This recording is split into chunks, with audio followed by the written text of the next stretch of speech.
In 2024, the United States saw a notable decrease in crime rates, according to the latest FBI statistics.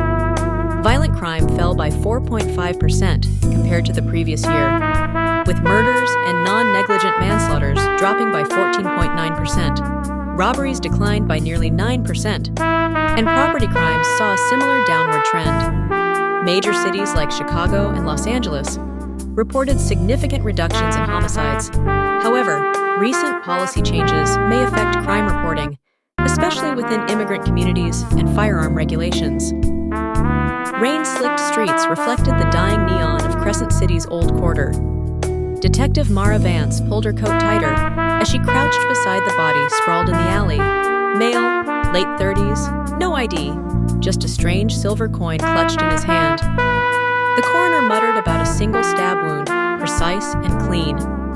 Mara frowned. This wasn't a mugging, it felt staged. Above them, the dripping fire escapes groaned in the wind, and somewhere deep in the shadows, a car engine idled before sliding away. She pocketed the coin and scanned the rooftops. Something about this alley felt wrong, like eyes watching from the brick itself. Her partner, Detective Ruiz, lit a cigarette despite the rain. "Welcome back from vacation," he said.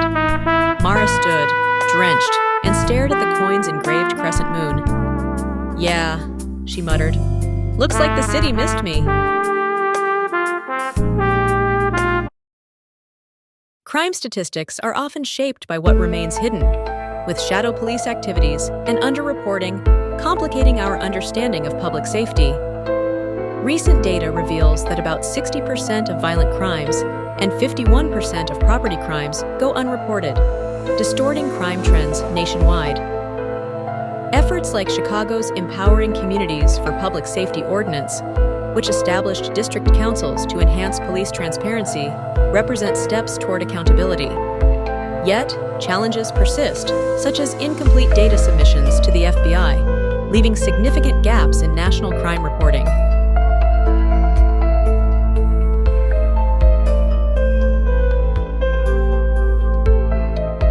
Smelled like disinfectant and regret. Dr. Lane, the medical examiner, pointed to the clean incision between the victim's ribs. "Single thrust, no hesitation, professional." Mara examined the victim's hands, calloused palms, faint ink on the fingers. A tradesman? A tattoo artist? She bagged his fingernails just in case. Lane nodded toward the coin. "Interesting choice of souvenir. You remember those old killings?" Mara did. 10 years ago, the Crescent Brotherhood marked their hits with silver coins, each engraved differently. This one showed a crescent moon split by a dagger. Lane lowered his voice. "If they're back, things are about to get messy." Mara left with the coin burning in her pocket.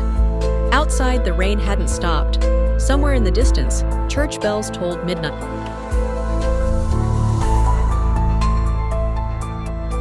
The bar smelled of whiskey and desperation.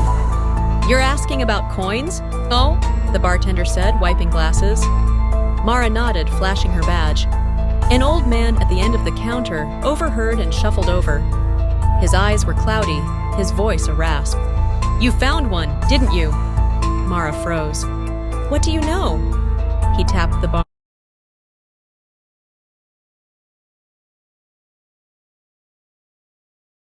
Sifted through the victim's apartment with Ruiz.